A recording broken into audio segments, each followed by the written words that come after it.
Okay, so good afternoon सभी लोग को, good afternoon. We are going to discuss the topic of agriculture in economic geography. हम लोग यहाँ पर बात करेंगे। तो पहले एक बार जरा मैं ये डिस्कस कर लेता हूँ कि एग्जैक्टली इस एग्रीकल्चर ज्योग्राफी में क्या कुछ चीज़ें हैं, किस तरीके के क्वेश्चंस आ रहे हैं और कहाँ कहाँ से प्राइमरली यहाँ पर क्वेश्चंस आ रहे हैं। देखिए, अब यहाँ पर क्वेश्चन जो होता है, पहला तो एक ये हो गया जो एग्रीकल्चरल रीजनलाइजेशन को लेकर के है। एग्रीकल्चरल रीजनलाइजेशन को लेकर के एक क्वेश्चन आती है। दूसरा पार्ट जो रहेगा वो रहेगा एग्रीकल्चर को ही लेकर के। एग्रीकल्चर में जैसे जो हमारे अलग अलग जो क्रॉप्स हैं वो कहाँ कहाँ पर किस किस तरीके के क्रॉप्स हैं जो यहाँ पर स्प्रेड किए हुए हैं। तीसरा हमारे पास में आएगा कि आखिर शिफ्टिंग कल्टीवेशन जो हो रही है वो शिफ्टिंग कल्टीवेशन के नाम कहाँ कहाँ पर है। मतलब एक तरीके से जो हम लोग विटल से के आइडिया के बारे में यहाँ पर बात करते हैं वो विटल से के आइडिया को लेकर के यहाँ पर भी आ जाएगा कि अलग अलग किस किस नाम से प्राइमरली जाना जाता है। चौथा पोर्शन यहाँ पर आता है जो वॉन थ्यूरन की थ्योरी है। सो एक वॉन थ्यूरन की थ्योरी के बारे में आ जाता है। और पांचवा फिर जो होता है कुछ एक स्पेशल फैक्ट को लेकर के होता है। स्पेशल फैक्ट का मतलब ये हो गया, जैसे कहीं पर मान लेते हैं कोई एक स्पेशल ब्रेवरेज का नाम हो गया है, फिर उसके बाद से बताना है कहाँ पर ये मिलती है या फिर पर्टिकुलर क्रॉप कहाँ पर मिल रही है। ये प्राइमरली हमें देखने को मिल जाएगा। ये पूरा पार्ट हम लोगों को डिस्कस करना है, पूरी ज्योग्राफी का पार्ट आ जाएगा। तो एक बार जरा क्विकली वन बाय वन करके ही डिस्कस करना शुरू करते हैं। सबसे पहले यहाँ पर हम जी हेलो सर, जैसे क्रॉप कॉम्बिनेशन, क्रॉप डाइवर्सिफिकेशन की अलग अलग स्कॉलर्स जो है, हाँ एक बार उनको बस सम अप कर दिया, क्योंकि वहाँ का आपको पता ही सर, वो एक ना एक क्वेश्चन जरूर वहाँ से पूछ देते हैं कि किसने कौन सा मॉडल दिया है। बिल्कुल बिल्कुल। इनफैक्ट शिफ्टिंग कल्टीवेशन वगैरह, मतलब एग्रीकल्चर में बहुत ही जग जाहिर से क्वेश्चन है। एक आएगा शिफ्टिंग कल्टीवेशन के नाम को लेकर के आ जाएगा कि शिफ्टिंग कल्टीवेशन जो है कहाँ पर किस नाम से जानी जाती है, वो चाहे इंडियन पर्सपेक्टिव में उठा लें चाहे वर्ल्ड पर्सपेक्टिव में उठा लें। सो एक क्वेश्चन यहाँ से आना ही आना है। दूसरा क्वेश्चन आ जाएगा कि कौन सी क्रॉप जो है वो कहाँ पर डोमिनेट करती है, जैसे राइस कहाँ पर हो रही है। जैसे लास्ट जो पेपर हुआ था उसमें पूछा गया था कि जो आर्टिफिशियल रबर, आई थिंक था, आर्टिफिशियल रबर को लेकर के जी पूछा जी गया जी था जी। कि आर्टिफिशियल चाइना रबर, वाला, जी। हाँ चाइना वाला। सो आर्टिफिशियल रबर को लेकर के आ गया था। तो सेम वैसे ही कोकोआ को लेकर के पूछा जा सकता है। तो कुछ भी यहाँ पर ऐसी चीज़ें पूछी जा सकती हैं। या फिर ब्रेड बास्केट पूछा जा सकता है कि ब्रेड बास्केट कहाँ पर है। तो मतलब एक तरीके से ये जो प्राइमरी मतलब एरिया होते हैं, ऐसा क्वेश्चन एक बन सकता है। तो ये सब है, डिफाइंड है। और बाकी अभी जोग्राफर के नाम तो मैं ऑब्वियसली डिस्कस ही करूँगा। सो हम लोग स्टार्ट करते हैं पहले अपने लैंड क्लासिफिकेशन से ही लेकर के। लैंड क्लासिफिकेशन के बारे में अगर बात करें, और इनफैक्ट यहाँ पर अगर बात किया जाए तो प्राइमरली हमारे पास में एग्रीकल्चर का बेसिक आइडिया जो इसी लैंड कैपेबिलिटी क्लासिफिकेशन से ही प्राइमरली देखने को मिल जाता है। अब इसकी शुरुआत अगर देखेंगे तो एलडी स्टैम्प के आइडिया में प्राइमरली हमें देखने को मिलती है। एलडी स्टैम्प का जो आइडिया है, इन्होंने लैंड के कैपेबिलिटी क्लासिफिकेशन के बारे में बात किया था। एलडी स्टैम्प के आइडिया के बारे में अगर देखा जाए तो यहाँ पर प्राइमरली इन्होंने दो तरीके के आइडियाज़ दे रखे थे। एक, लैंड कैपेबिलिटी क्या है, एक तो हो गया लैंड कैपेबिलिटी क्या देखने को मिल रही है, और दूसरी चीज़ हमें यहाँ पर जो फार्म साइज़ है, फार्म साइज़ के हिसाब से भी इन्होंने बात किया हुआ था। जैसे फार्म साइज़ के हिसाब से अगर बात किया जाए तो हमारे पास एक यहाँ पर पहले मार्जिनल कैटेगरी होती है, फिर स्मॉल कैटेगरी होती है, फिर उसके बाद से मीडियम कैटेगरी होती है, फिर उसके बाद से मतलब वही सेमी मीडियम होती है, फिर उसके बाद से मीडियम कैटेगरी होती है, और फिर लार्ज कैटेगरी आ जाती है। सो मार्जिनल वो होती है जिसमें लेस देन 1 हेक्टेयर हो गया। जो 1 से 2 हेक्टेयर होते हैं वो स्मॉल होते हैं, 2 से 4 हेक्टेयर जो होते हैं वो सेमी मीडियम होते हैं, फिर उसके बाद से 4 से 10 के बीच में जो हेक्टेयर होते हैं ये मीडियम होते हैं, और 10 हेक्टेयर से ज़्यादा जो होते हैं वो प्राइमरली हमारे पास में लार्ज फार्म साइज आ जाते हैं। लैंड कैपेबिलिटी को लेकर के अगर बात करेंगे तो यहाँ पर प्राइमरली 8 क्लासेस में डिवाइड किया गया है। क्लास 1 से लेकर के क्लास 8 तक यहाँ पर डिवाइड किया गया है, जिसमें से जो फर्स्ट क्लास नंबर 1 to 4 है, ये मेरा गुड फॉर एग्रीकल्चर होती है, this is good for agriculture होती है। और वहीं दूसरी ओर जो क्लास नंबर 5 से लेकर के 8 तक अगर बात करेंगे तो this is not good for agriculture, this is not good for agriculture, agriculture के लिए अच्छा नहीं होता है। अब इसमें भी अगर बात करेंगे तो हमारी क्लास नंबर 1 ऑब्वियसली सबसे बेस्ट क्वालिटी की होगी। सो बेस्ट क्वालिटी का मतलब यहाँ पर होता है कि यहाँ पर न तो किसी प्रकार का कोई लैंड इरोजन होती है, यहाँ पर कोई इरोजन नहीं होती है, किसी भी प्रकार की कोई डिज़ास्टर नहीं आती है, कोई डिज़ास्टर नहीं है। और वही चीज़ जैसे जैसे हम लोग आगे की ओर में बढ़ते आते हैं, क्लास नंबर 2 की तरफ में चलेंगे तो यहाँ पर मुझे इरोजन देखने को मिलती है, ठीक है, प्लस इसके अलावा फ्लड सिचुएशन आ जाती है, लेकिन हल्का थ्रेट ही केवल रहता है। क्लास नंबर 3 की तरफ में आते हैं। सो क्लास नंबर 3 में यहाँ पर इरोजन डीप इरोजन के फॉर्मेट में होती है, और इसके अलावा फ्लड प्लेन्स बन जाते हैं यहाँ पर। तो इस तरीके से हमें यह याद नहीं करना है, ये रट्टा मारने की ज़रूरत नहीं है। बस आपको ये पता होना चाहिए कि एलडी स्टैम्प का जो आइडिया है ये प्राइमरली क्लास नंबर 1 से लेकर के क्लास नंबर 8 लैंड कैपेबिलिटी के बारे में बात करता है, जिसमें से class number 1 to class number 4 जो है this is good for agriculture, और जो 5 to 8 है यहाँ पर प्राइमरली एनिमल हस्बेंड्री होती है। प्राइमरली हस्बेंड्री होगी या फिर यहाँ पर नोमैडिक हर्डिंग होगी। So this is nomadic herding primarily यहाँ पर किया जाएगा। मतलब यहाँ के जो लोग होंगे they would use the land for pasture. ये लोग जो है प्राइमरली पास्चर लैंड यहाँ पर बना करके रखे रहेंगे और प्राइमरली यहाँ पर जो इनकी मेन एक्टिविटी होगी वो मेन एक्टिविटी प्राइमरली हम लोगों को यहाँ पर देखने को मिलेगी विद रिस्पेक्ट टू जो यहाँ पर एनिमल हस्बेंड्री या नोमैडिक जो पैस्टोरलिस्ट है वो पैस्टोरलिस्ट एक्टिविटी ही प्राइमरली हमें देखने को मिल जाती है। सो ये हो गया जो लैंड कैपेबिलिटी को लेकर के। बाकी यहाँ पर दुनिया भर की चीज़ें लिखी गई हैं बट हमारे लिए रेलिवेंट नहीं है।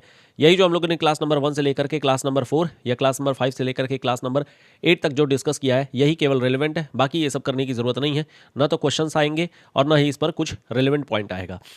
एक चीज़ ध्यान रखिएगा, इंडिया में जो प्राइमरली ये लैंड कैपेबिलिटी क्लासिफिकेशन है यूज़ तो किया गया है एलडी स्टैंप का ही वाला, एलडी स्टैंप वाला ही यूज़ किया गया है। लेकिन हमारे यहाँ पर ये जो हमारा national bureau of soil science है और इसके अलावा जो Indian council of agricultural research है ये प्राइमरली यहाँ पर निकालती है।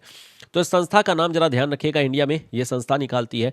बाकी इसमें कोई दिक्कत नहीं है। यहाँ पर क्लास नंबर 1 से क्लास नंबर 8 तक वही है कि दिस इज़ वेरी सूटेबल, फिर वाइडर लिमिटेशन हो गया, मॉडरेट होते हैं, तो ये हमारे लिए रिलेवेंट नहीं है, यहाँ पर कोई दिक्कत नहीं है।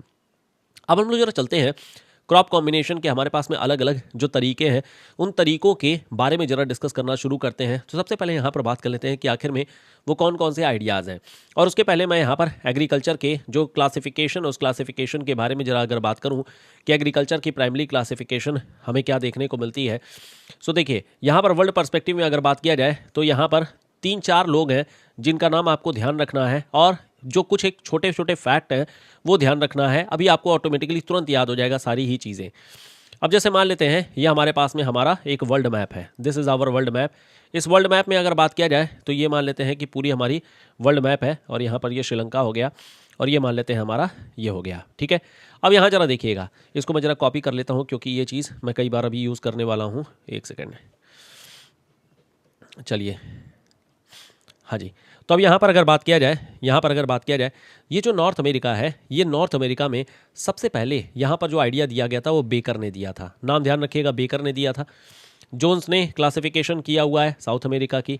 यूरोप की जो क्लासिफिकेशन की गई है ओलफ जोनासन के द्वारा की गई है, दिस इज़ ओलफ जोनासन के द्वारा की गई है। यहाँ का जो क्लासिफिकेशन है वो स्वान्स के द्वारा किया गया है। जो यहाँ पर एशिया का क्लासिफिकेशन है वो वाल्केनबर्ग ने किया हुआ है। वाल्केनबर्ग, अगर आपको याद हो, वाल्केनबर्ग ने क्लासिफिकेशन ऑफ स्टेट के बारे में भी बात किया हुआ है। दिस इज़ क्लासिफिकेशन ऑफ जो स्टेट्स बाउंड्रीज थी, मतलब स्टेट थी बेसिकली, जिसमें हम लोगों ने पार्टीशन के बारे में बात किया था, पार्टीशन ऑफ स्टेट को लेकर के। ये भी इन्होंने पॉलिटिकल ज्योग्राफी में बात किया हुआ है, याद करिए हम लोगों ने डिस्कशन किया हुआ है। तो दिस इज़ पॉलिटिकल ज्योग्राफी। यहाँ पर इन्होंने एग्रीकल्चर के क्लासिफिकेशन के बारे में यहाँ पर बात किया हुआ है। एशिया की क्लासिफिकेशन वाल्केनबर्ग ने ही की हुई है। ऑस्ट्रेलिया में आ जाएंगे तो यहाँ पर टेलर ने किया हुआ है। ये टेलर ग्रिफिथ टेलर नहीं है, ये टेलर जो है वो प्राइमरली ऑस्ट्रेलिया का क्लासिफिकेशन यहाँ पर किए हुए हैं। ये हो गए। सिमिलरली इसी तरीके से यहाँ पर टस्मान में आ जाएंगे तो टस्मान में क्लासिफिकेशन किया गया है स्कॉट के द्वारा क्लासिफिकेशन किया गया है। ये तो हो गया जो अलग अलग क्लासिफिकेशन किया गया है। बट इसमें जो मेजर क्लासिफिकेशन है वो प्राइमरली हम लोगों को विटलसे का ही देखने को मिल जाती है। दिस इज़ विटलसे की क्लासिफिकेशन। अभी जो विटलसे की क्लासिफिकेशन है ये 1936 में दी गई थी और ये प्राइमरली स्टडी एरिया इनका क्या था, इनका जो स्टडी एरिया था वो था जाम्बिया। ध्यान रखिएगा, इनका जो स्टडी एरिया था वो था जाम्बिया।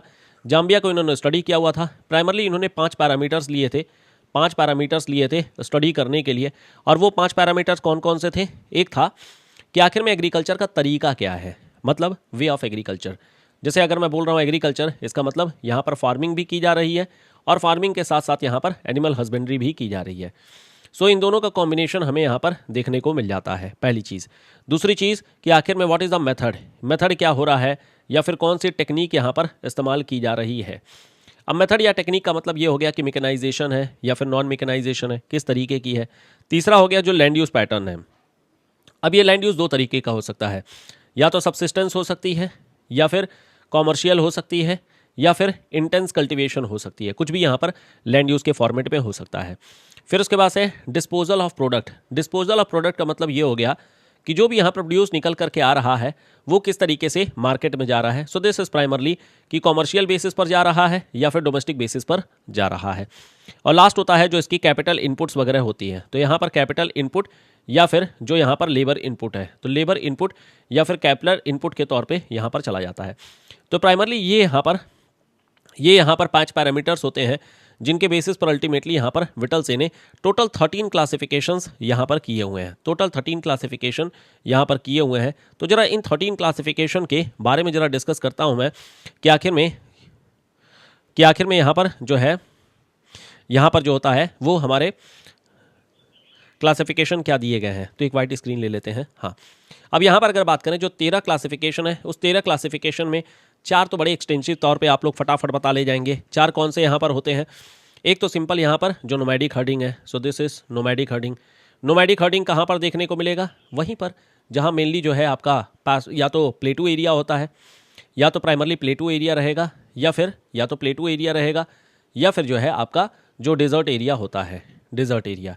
जैसे कुछ एक एरिया के बारे में अगर मैं बात करूं, जैसे मंगोलिया, क्या मंगोलिया में यहाँ पर नोमैडिक हर्डिंग होगी? यस, बिल्कुल होगी। सिमिलरली इसी तरीके से सेंट्रल एशिया में क्या यहाँ पर नोमैडिक हर्डिंग होगी? हाँ, बिल्कुल सेंट्रल एशिया में नोमैडिक हर्डिंग देखने को मिल सकती है। ऑस्ट्रेलिया में जो यहाँ पर डेजर्ट एरिया है, क्या हमारा मिलेगा? हाँ जी, बिल्कुल मिलेगा। क्या अफ्रीका में मिलेगा? हाँ जी, बिल्कुल मिलेगा। तो देयर आर मल्टीपल एरियाज जहाँ पर हम लोगों को नोमैडिक हर्डिंग देखने को मिल जाएगी। दूसरा जो क्लासिफिकेशन है वो प्राइमरली एनिमल हस्बेंड्री को लेकर के होता है। एनिमल हस्बेंड्री का मतलब एक जनरल सेंस में यहाँ पर लिया जा रहा है जहाँ पर पशुपालन प्राइमरली किया जा रहा है। अब ये वहाँ पर नॉर्मली किया जाता है जहाँ एग्रीकल्चर भी होती है। सो एग्रीकल्चर के साथ ये कॉम्बिनेशन में नॉर्मली देखने को मिल जाता है। Agriculture plus animal husbandry primarily हमें देखने को मिल जाता है। जो हमारे इंपॉर्टेंट एरियाज़ होते हैं वो जहाँ पर उतनी अच्छी एग्रीकल्चर नहीं होती है, जैसे अगर बात करेंगे नॉर्थ ईस्ट ऑफ जो हमारा जो है यूएसए है, नॉर्थ ईस्ट ऑफ यूएसए, जहाँ प्राइमरली फिशिंग की जाती है, तो फिशिंग एक्टिविटी हो गई। या फिर मान लो जापान के बारे में हम लोग बात कर सकते हैं, या हमारे यहाँ पर बात करेंगे तो आंध्र प्रदेश में अगर बात किया जाए, या फिर मान लेते हैं some part of Himalayan belt में अगर बात किया जाए, तो ये सब वो एरियाज़ होते हैं जहाँ पर हमारी उतनी अच्छी खेती तो नहीं है, लेकिन एनिमल हस्बेंड्री काफ़ी ज़्यादा हमें देखने को मिल जाती है। इसके अलावा हमें यहाँ पर जो है नोमैडिक हर्डिंग हो गई।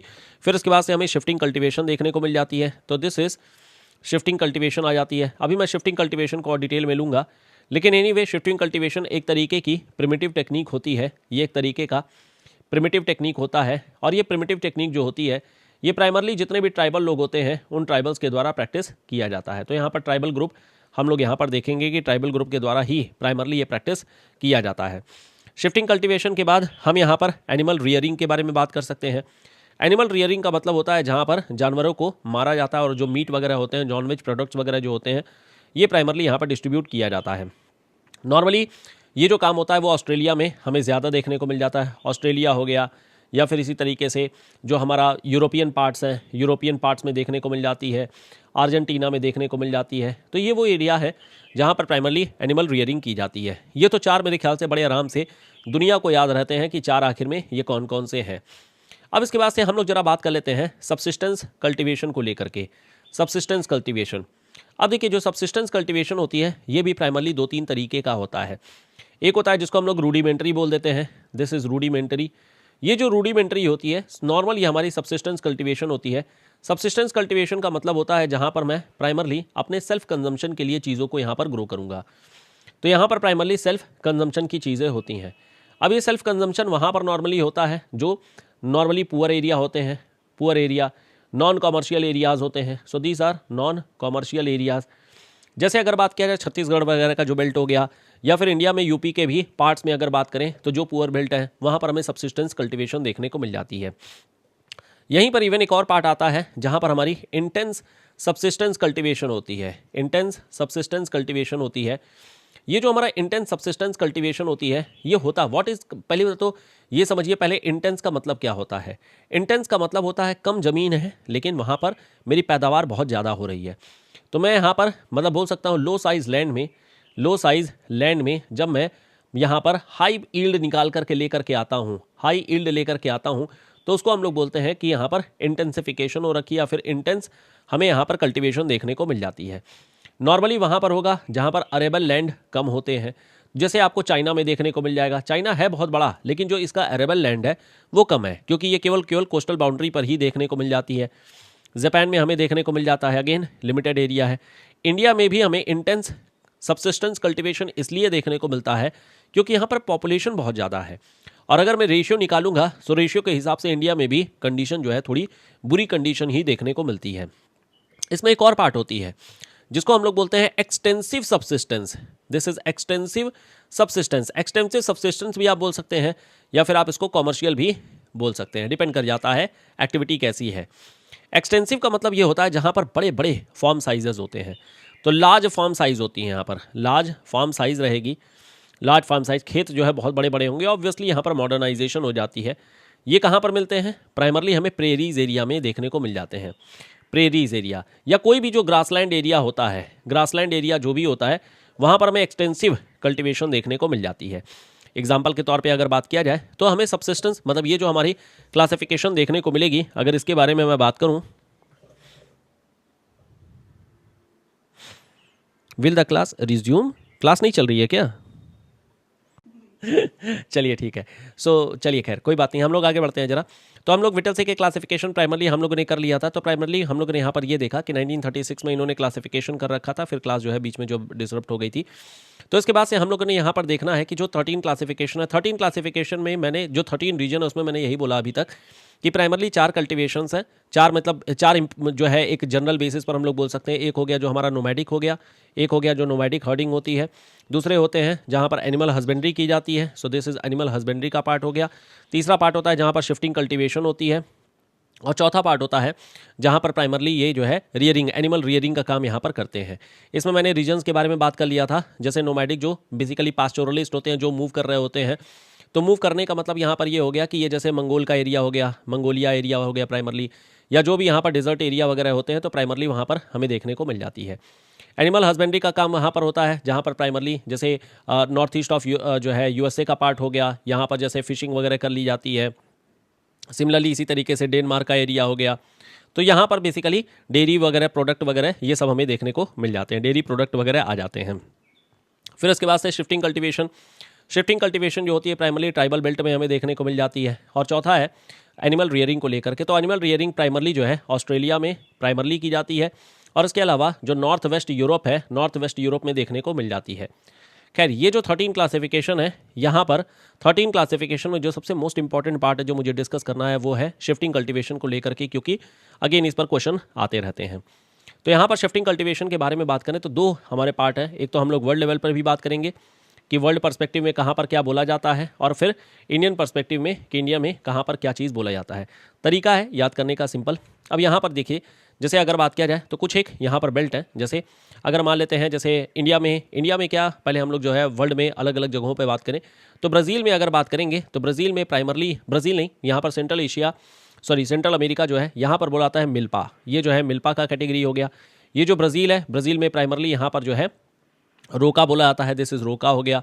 फिर उसके बाद से नगासू हो गया, यहाँ पर सूडान के एरिया में नगासू होती है। फिर उसके बाद से मतलब यहाँ पर नगासू है, सूडान वाले बेल्ट में यहाँ पर नगासू है। यहाँ पर लोगन एरिया, लोगन माउंटेन भी है, लोगन आ जाता है। इसके अलावा जाम्बिया में यहाँ पर जाम्बिजी है, जाम्बिजी नदी के पास में, जाम्बिया के पास में ही यहाँ पर जो है इसको बोला जाता है क्या नाम है, चितमेने। दिस इज़ चितमेने, ठीक है।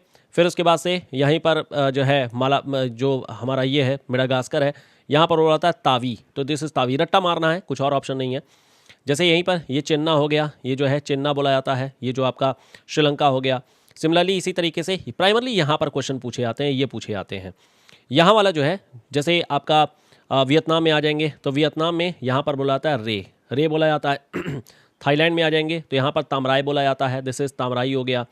फिर इसी तरीके से आगे बढ़ जाएंगे मलेशिया और जो इंडोनेशिया है, यहाँ पर जो है हुमा बोला जाता है, हुमा हो गया। इसी तरीके से एक और होती है लदांग हो गया, दिस इज़ लदांग हो गया। और इसके अलावा फिलीपींस में होती है कैंगन, तो दिस इज़ कैंगन हो गया। हालांकि आपको 2-4 नाम और भी देखने को मिल सकते हैं, जैसे जो कॉन्गो वाला बेल्ट है, यहाँ पर जो होता है मसल करके होता है, यहाँ के लोग मसल दे रहे हैं। तो इस तरीके के अलग अलग हमें नाम देखने को मिल जाते हैं। तो प्राइमरली जितना मैंने यहाँ पर लिखा है, ये सारा का सारा पार्ट आपको मतलब ऑप्शन में ऐसे ही बनते हैं कि जहाँ पर आपका आंसर निकल करके आ जाएगा। तो ये हमारा शिफ्टिंग कल्टिवेशन को लेकर के है। ये जो शिफ्टिंग कल्टिवेशन है ये हमारे लिए काफ़ी इंपॉर्टेंट इसलिए भी हो जाती है कि नॉर्मली यहाँ से एक क्वेश्चन तो आप लोग मान करके चलिए आएगा ही आएगा। सिमिलरली इंडियन पर्सपेक्टिव में अगर बात किया जाए तो इंडियन पर्सपेक्टिव में जैसे कि हिमाचल प्रदेश में खील बोला जाता है, राजस्थान में वाल्टर बोला जाता है, ठीक है, राजस्थान में वाल्टर। सिमिलरली झारखंड में आ जाएंगे तो यहाँ पर कुरुआ बोला जाता है, दिस इज कुरुआ हो गया। नॉर्थ ईस्ट के बेल्ट में आ जाएंगे तो यहाँ पर शिफ्टिंग कल्टीवेशन ही बोला जाता है कि शिफ्टिंग कल्टीवेशन ही हो रही है। जो आपका मणिपुर है यहाँ पर पॉमलू बोला जाता है, पॉमलू हो गया। सिमिलरली इसी तरीके से मध्य प्रदेश में आ जाएंगे तो यहाँ पर बेवर बोला जाता है, दिस इज़ बेवर हो गया, इसकी बेवर हो गया, या फिर जो है दहिया हो गया, दहिया हो गया, ठीक है।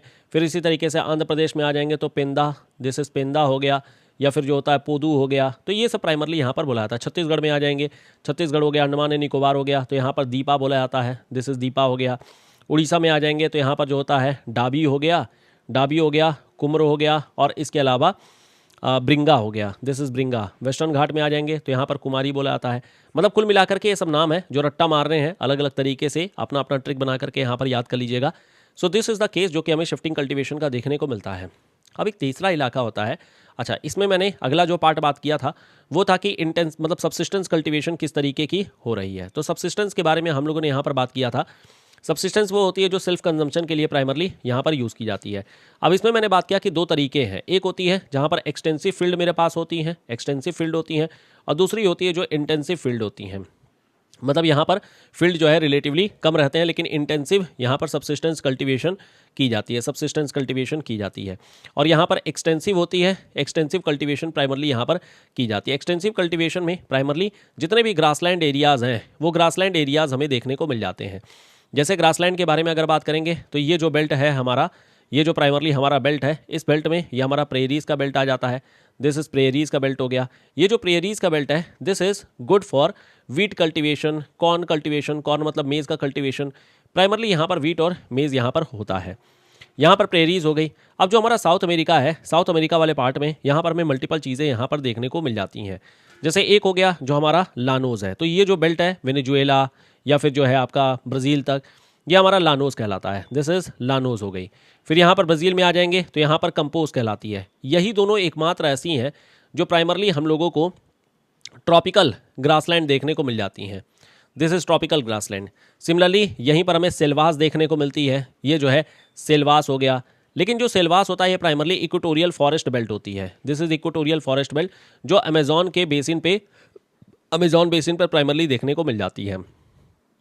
सिमिलरली हमारे अर्जेंटीना में यहाँ पर आ जाएंगे, साउथ में टेम्परेट बेल्ट जो है यहाँ पर है पंपास, ये पंपास घास के मैदान हो जाते हैं। इस वाले बेल्ट में आ जाएंगे तो ये हमारा स्टेप बेल्ट कहलाता है। ये जो स्टेप बेल्ट है इसी को बोला जाता है ब्रेड बास्केट ऑफ वर्ल्ड, तो this is bread basket of world बोला जाता है, this is bread basket of world यहाँ पर बोला जाता है। क्यों बोला जाता है? क्योंकि सीधी सी बात है, वीट कल्टीवेशन वगैरह काफ़ी ज़्यादा हमें देखने को मिल जाती हैं। यहाँ पर अमेरिका में ही एक इलाका है नॉर्थ डकोटा, नाम सुना है सभी लोगों ने, सुना होगा, बहुत फेमस है, नॉर्थ डकोटा हो गया। नॉर्मली यहाँ पर जो होता है ये वीट कल्टीवेशन वगैरह रिलेटिवली काफ़ी ज़्यादा होती है, तो स्टेप का पार्ट हो गया। सिमिलरली इसी तरीके से साउथ अफ्रीका में आ जाएंगे तो यहाँ पर जो है वेल्ड देखने को मिल जाती है, दिस इज़ वेल्ड हो गया। सिमिलरली इसी तरीके से यहाँ पर हमारे पास में सवाना घास के मैदान होते हैं, तो दिस सवाना हो गया, दिस इज़ सवाना। और ये फिर इसके बाद से हमारे पास में डाउन घास के मैदान यहाँ पर देखने को मिल जाते हैं, हो गया डाउन हो गया। तो प्राइमरली हमारे पास में अलग अलग क्लासिफिकेशन है जो घास के मैदान है, एक हो गया जो प्रेरीज हो गया, प्लस इसके अलावा लानोज हो गया, कंपोज हो गया, पंपास हो गया, सिल्वास हो गया, सवाना हो गया, वेल्ड हो गया, स्टेप हो गया, और ये हमारा डाउन्स हो गया। अब जरा देखिएगा, ये जो हमारा सवाना है, सवाना में ही यहाँ पर बिग 5 पाए जाते हैं। What is big 5? बिग 5 का मतलब ये होता है बड़े बड़े जो 5 जानवर होते हैं, एलिफेंट हो गया, जिराफ हो गया, बफेलो हो गया, है ना, बिग 5 प्राइमरली यहाँ पर ये कहे जाते हैं। अब ये आप लोगों ने सुना होगा, बचपन में पढ़ा होगा या एनीवे पढ़ा होगा, यहाँ पर जो बड़े बड़े घास के मैदान होते हैं वहाँ पर जानवर अपने आप को छुपा लेते हैं, और छिपाने के बाद में फिर अल्टीमेटली मतलब जब भी अटैक करना होता है, हंट करना होता है, तो ये इस तरीके से करते हैं। ये जो बेल्ट है प्राइमरली यहाँ पर आपको जैसे बुरुंडू का एरिया पड़ जाता है, बुरुंडी हो गया, तंजानिया का बेल्ट आ जाता है, तंजानिया हो गया, प्लस इसके अलावा DRC democratic Republic of Congo, ये प्राइमरली यहाँ पर बेल्ट आ जाते हैं। ये वो बेल्ट है जहाँ पर हमें ये पूरा देखने को मिल जाती है, ठीक है। कैंटरबरी बिल्कुल बिल्कुल ये भी पार्ट आ जाएगा। सो ये प्राइमरली हम लोगों को ग्रासलैंड्स वगैरह देखने को मिल जाते हैं। सो यहाँ पर अगर एक्सटेंसिव फील्ड के बारे में बात करें तो प्राइमरली जैसे US हो गया, कनाडा हो गया, या जितने भी हमारे पास में ग्रास लैंड हम लोगों ने जो बात किया है, ये सब हमारा जो है एक्सटेंसिव कल्टीवेशन का पार्ट हो जाता है। इंटेंसिव कल्टीवेशन वो होती है जहाँ पर हमारे पास में रिलेटिवली लो साइज फॉर्म होती है, लो साइज फॉर्म रहेगी, या फिर रिलेटिवली हमें लो अरेबल लैंड देखने को मिल जाती है, लो अरेबल लैंड यहाँ पर होती है।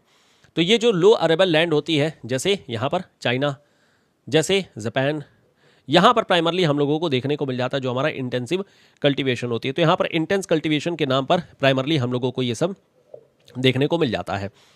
ये तो हो गया जो हमारा सबसिस्टेंस वाला पार्ट है, जिसमें हमें रूडिमेंट्री टाइप ऑफ कल्टीवेशन देखने को मिल जाती है। इसके अलावा यहीं पर इंटेंस कल्टीवेशन जो है इसमें होती है with paddy and without paddy. मेरे ख्याल से ये कोई दिक्कत नहीं है, ये आप लोग कर ले जाएंगे। जो इसमें अगला पार्ट आता है वो है कॉमर्शियल कल्टीवेशन, और ये जो कॉमर्शियल वाला पार्ट है ये थोड़ा सा हम लोगों को डिस्कस करना होगा। कॉमर्शियल में प्राइमरली यहाँ पर 4 हमें एलिमेंट देखने को मिलते हैं। एक होता है जो कॉमर्शियल ग्रेन के लिए होता है, तो कॉमर्शियल ग्रेन प्राइमरली हमें अर्जेंटीना में देखने को मिल जाती है। अर्जेंटीना में इस चीज़ की काफ़ी कल्टीवेशन करवाई जाती है। सिमिलरली यहाँ पर प्लांटेशन होती है। अब जरा समझते हैं कि व्हाट इज़ प्लांटेशन। प्लांटेशन के अंदर में तमाम तरीके के हमें यहाँ पर क्रॉप या तमाम तरीके की चीज़ें देखने को मिल जाती हैं, जैसे बनाना हो गया, कॉफ़ी हो गया, ठीक है, चाय हो गया, या फिर इसी तरीके से प्लांटेशन के अंदर में ही आपको प्लांटेशन के अंदर में हाँ जी, हाँ बिल्कुल, रबर भी हो गया। ये सब हम लोगों को यहाँ पर देखने को मिल जाता है। कोकोआ हो गया, ये सब हमें यहाँ पर देखने को मिल जाती है। अब ये बेल्ट कौन सी है, जैसे रबर वाली जो बेल्ट है, रबर प्राइमरली थाईलैंड वगैरह के एरिया में आपको मिलते हैं। थाईलैंड हो गया, मलेशिया हो गया, ठीक है, मलेशिया हो गया, इंडोनेशिया हो गया, तो प्राइमरली इस बेल्ट में हमें रबर वाला देखने को मिल जाता है। कोकोआ आ जाएंगे तो ये आपको प्राइमरली वेस्ट अफ्रीका के एरिया में देखने को मिलेगा। आवरी दो कोस्ट वगैरह जो का एरिया है, ये एरिया हमें मिल जाएगा, या फिर ब्राज़ील का एरिया देखने को मिल जाएगा, ब्राज़ील वगैरह हो गया, तो यहाँ पर जो है कोकोआ होता है। कॉफ़ी एंड टी के लिए भी अगेन बात करेंगे तो यहाँ पर सेम वही केन्या का एरिया हो गया, या फिर जो होता है चाइना का पार्ट हो गया, या फिर जो मतलब नॉर्थ ईस्ट ऑफ इंडिया भी हो गया, तो ये सब यहाँ पर प्लांटेशन है। या श्रीलंका हो गया। बनाना के लिए आ जाएंगे तो प्राइमरली साउथ इंडिया में ही प्राइमरली बनाना सबसे ज़्यादा होता है, स्पेशली केरला, यहाँ पर काफ़ी ज़्यादा देखने को मिल जाता है। तो ये प्राइमरली प्लांटेशन को लेकर के हो गया। अब देखिए, प्लांटेशन जो है एक तरीके की कैश क्रॉप ही होती है, एक तरीके की कैश क्रॉप होती है। अब ये जो कैश क्रॉप होती है उसमें 2 चीज़ें होती हैं। एक होती हैं जो हमारा प्लांटेशन के बारे में हम लोगों ने बात किया ही, और दूसरा होता है जो कॉमर्शियल होती हैं। कॉमर्शियल में जैसे कि यहाँ पर एक जूट हम लोग बात कर सकते हैं कि जूट की कल्टीवेशन सबसे ज़्यादा बांग्लादेश में होती है। सो बांग्लादेश में ये जूट हो गया। तो ध्यान रखिएगा, कैश क्रॉप का मतलब ये होता है जो डायरेक्ट आपकी सेल हो जाती है, जिसकी वैल्यू मिलती है। उसमें प्लांटेशन भी होती है और उसमें कमर्शियल भी होती है। This is non plantation. जो टी है वो कैश क्रॉप में नहीं आएगा ना? आएगा बिल्कुल। टी एक्चुअली कैश क्रॉप में इसलिए नहीं आता है क्योंकि इसकी प्रोसेसिंग करनी होती है, इसकी प्रोसेसिंग करनी पड़ती है, क्योंकि ये लीव्स के फॉर्मेट में होती है और लीव्स को फिर रिफाइन करना होता है, प्रोसेस करना होता है। इस वजह से इसको कैश क्रॉप में नहीं रखते हैं। बाकी तो रेस्ट ऑफ द पार्ट जो है वो हमारा कैश क्रॉप के ही अंतर्गत आ जाता है। ठीक है, ये तो आप लोगों ने पढ़ ही रखा है, वो पता चल रहा है। फिर उसके बाद से हमारे पास में लाइव स्टॉक का आ जाता है। लाइव स्टॉक का मतलब हो गया कॉमर्शियल लाइव स्टॉक, मतलब जहाँ पर जो है प्राइमरली एनिमल रियरिंग वगैरह की जाती है। जैसे डेनमार्क का बेल्ट हो गया, डेनमार्क में प्राइमरली की जाती है, या फिर नॉर्थ ईस्ट ऑफ जो यूएसए है यहाँ पर की जाती है। ये जो प्राइमरली बेल्ट्स हैं ये हमारा लाइव स्टॉक का बेल्ट है। और दूसरा होता है, मतलब चौथा होता है लाइव स्टॉक के साथ साथ ही जो हमारी यहाँ पर वेजिटेशन यानी कि ग्रेनरीज वगैरह भी की जाती है। ये हमारे पास में 4 पार्ट हमें कॉमर्शियल के भी देखने को मिल जाते हैं। टोटल यहाँ पर 13 क्लासिफिकेशन हमारे विटल से की हम लोगों को देखने को मिल जाती है, जो हमें ध्यान रखना है। तो एक तो पार्ट यहाँ पर ये हो गया जो हम लोगों ने शिफ्टिंग कल्टीवेशन को लेकर के देखा। दूसरा पार्ट हम लोगों ने विटल से के क्लासिफिकेशन को लेकर के देखा। अब हम लोग जरा बढ़ते हैं और हम लोग आगे बात कर लेते हैं यहाँ पर कि आखिर में और क्या क्या चीज़ें हैं। अच्छा, अब हम लोग जरा बात करते हैं कि क्रॉप कॉम्बिनेशन रीजन वगैरह के अलग अलग कौन कौन से आइडियाज़ दिए गए थे या किस किस तरीके से प्राइमरली यहाँ पर दिए गए हैं। देखिएगा, अब यहाँ पर मैं जोग्राफर्स के आइडिया के बारे में प्राइमरली बात करूंगा कि कौन कौन से जोग्राफर्स हैं, उन लोगों ने क्या क्या आइडिया प्राइमरली यहाँ पर दे करके रखा हुआ है। देखिए, इन सब की जो शुरुआत होती है वो शुरुआत होती है एलडी स्टैम्प के आइडिया के साथ में। एलडी स्टैम्प का जो आइडिया है प्राइमरली, जैसे अभी जस्ट हम लोगों ने डिस्कस किया था कि इन्होंने लैंड कैपेबिलिटी इंडेक्स के बारे में बात किया हुआ है। सो एक तो इन्होंने लैंड कैपेबिलिटी इंडेक्स के बारे में बातें किया हुआ है। दूसरा इन्होंने बात किया था प्रोडक्शन इंडेक्स के बारे में। So this is production index को लेकर के इन्होंने बात किया था। इन्हीं का आइडिया यूज़ किया गया था मोहम्मद शफ़ी के द्वारा। दिस इज़ मोहम्मद शफ़ी के द्वारा इस्तेमाल किया गया था इनका आइडिया। इन्होंने प्राइमरली गंगा यमुना ईस्टर्न जो यूपी है, ईस्ट यूपी स्पेशली अगर बात करें देवरिया का जो बेल्ट है, इसको इन्होंने स्टडी किया था। स्टडी एरिया जो है इनका ये वाला स्टडी एरिया है। और यहाँ पर इन्होंने जो है इसी एलडी स्टैम्प के आइडिया को ही लेकर के, एलडी स्टैम्प के आइडिया को लेकर के ही इन्होंने अपना एक प्रोडक्शन इंडेक्स निकाला था। दिस इज प्रोडक्शन इंडेक्स यहाँ पर निकाला है। और इसी प्रोडक्शन इंडेक्स के बेसिस पर अल्टीमेटली वीवर ने इसी प्रोडक्शन इंडेक्स का ही इस्तेमाल किया था। यानी वीवर का जो आइडिया है ये प्राइमरली सेंट्रल वेस्टर्न यूएसए को इन्होंने स्टडी किया था और इन्होंने यूज़ किया है मोहम्मद शफ़ी का idea. This is Mohammad Shafiq idea primarily इन्होंने इस्तेमाल किया था। इन्होंने अपना आइडिया जो निकाला है वो है मिनिमम डेविएशन मेथड को लेकर के, मिनिमम डेविएशन मेथड को लेकर के यहाँ पर इन्होंने निकाला था। अब देखिएगा, इस वीवर का ही आइडिया जो है इस्तेमाल किया गया था दो लोगों के द्वारा। एक हमारे पास में आ जाते हैं जो हम लोगों ने स्कॉट के बारे में बात किया था, स्कॉट जिन्होंने तंजानिया की क्लासिफिकेशन की थी, तस्मानिया की क्लासिफिकेशन की थी, तस्मानिया की। और दूसरे हो गए कॉपॉक। कॉपॉक ने प्राइमरली यहाँ पर कॉपॉक COPOCK कॉपॉक ने प्राइमरली यहाँ पर यूज़ किया हुआ था। इन दोनों लोगों ने वीवर का आइडिया इस्तेमाल किया था क्लासिफिकेशन करने के लिए, यानी मिनिमम डेविएशन मेथड, यानी वही जो हम लोग सिग्मा स्क्वायर करके निकालते हैं। सो दिस इज, ये जो प्राइमरली हम लोग निकालते हैं ये प्राइमरली यहाँ पर आ जाएगा जो मिनिमम डेविएशन मेथड है, ये हम लोग यहाँ पर स्टैंडर्ड डेविएशन का आइडिया तो दो ही ने भी यूज किया था ना। एग्जैक्टली लेकिन ये जो इस्तेमाल किया गया था वो मॉडिफिकेशन किया गया था, इन्हीं के आगे बात करेंगे। इनका जो आइडिया है वो डोई ने भी इस्तेमाल किया है, जो कि जापानीज़ हैं, प्राइमरली जापानीज़ हैं। और इन्होंने ये कहा कि इतना सब करने की क्या ज़रूरत है, डायरेक्ट डी स्क्वायर से ही निकाल लेते हैं ना, ये भी तो आपको वही आइडिया देगा। तो इन्होंने बेसिकली मॉडिफाई किया था, इन्होंने मॉडिफाई किया था जो वीवर का आइडिया है, इन्होंने मॉडिफाई किया था वीवर के आइडिया को। तो ये चीज़ ध्यान रखना। और इन्होंने, स्कॉट ने, कपॉक ने सेम इनके फार्मूला को इस्तेमाल किया है तंजानिया में, और कपॉक ने इसी तरीके से साउथ अफ्रीका में प्राइमरली किया था। क्लियर?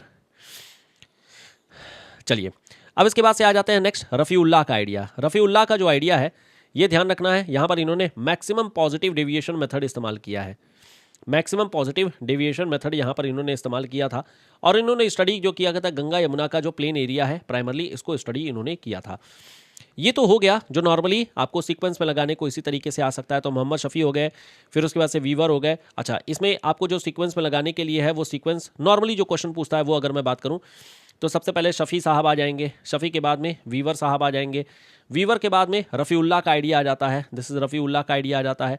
और फिर उसके बाद से डोई का आइडिया आ जाता है, और फिर उसके बाद से कपॉक का आइडिया आ जाता है। कपॉक का आइडिया कपॉक ने जो है 1964 के आसपास में दिया था।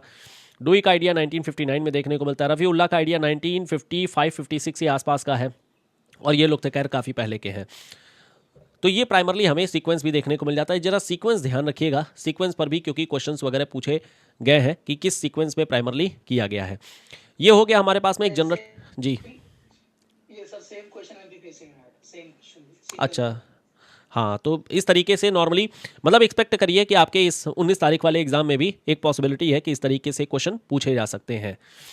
अब जरा देखिएगा, ये तो हो गया हमारे क्लासिफिकेशंस को लेकर के। अब जरा बात करते हैं कि जो हमारे मतलब अलग अलग लिंकिंग की गई थी, जैसे क्रॉप कॉम्बिनेशन के बारे में या क्रॉप कंसंट्रेशन के बारे में अगर मैं बात करूं, क्रॉप कंसंट्रेशन को लेकर के, जैसे एक हमारे पास साहब है जिनका नाम है फ्लोरेंस, फ्लोरेंस का नाम ध्यान रखिएगा, इन्होंने क्रॉप कंसंट्रेशन के बारे में बात किया था। इनका मेथड क्या है, location quotient method, this is location quotient method, location quotient method का इस्तेमाल यहाँ पर किया गया था। सिमिलरली इसी तरीके से अय्यर साहब के द्वारा भी किया गया था। ये लोग हो गए जो क्रॉप कॉम्बिनेशन, क्रॉप कंसंट्रेशन को लेकर के बात किए हुए हैं। डाइवर्सिटी को लेकर के बात करेंगे, डाइवर्सिफिकेशन का जो काम किया गया था। अच्छा, व्हाट इज डाइवर्सिफिकेशन, पहले ये ध्यान रखिएगा। डाइवर्सिफिकेशन नॉर्मली हम लोग वहाँ पर करते हैं जहाँ पर क्रॉप थ्रेट रहता है, जहाँ पर क्रॉप थ्रेट रहता है। जैसे मान लेते हैं कोई ड्रॉट प्रोन एरिया है, ड्रॉट प्रोन एरिया है, तो हम वहाँ पर डाइवर्सिफिकेशन करते हैं। जैसे राजस्थान का बेल्ट रहेगा, हम डाइवर्सिफिकेशन करेंगे। मध्य प्रदेश का बेल्ट है, हम डाइवर्सिफिकेशन करेंगे। महाराष्ट्र अगेन डाइवर्सिफिकेशन करेंगे। कहाँ पर हम डाइवर्सिफिकेशन नहीं करते हैं या फिर बहुत ही लो डाइवर्सिफिकेशन करते हैं, जैसे पंजाब हो गया, हरियाणा हो गया, यूपी हो गया, ये सब जो है वो हमारा मोनो क्रॉपिंग बेल्ट नॉर्मली चले जाते हैं। क्यों?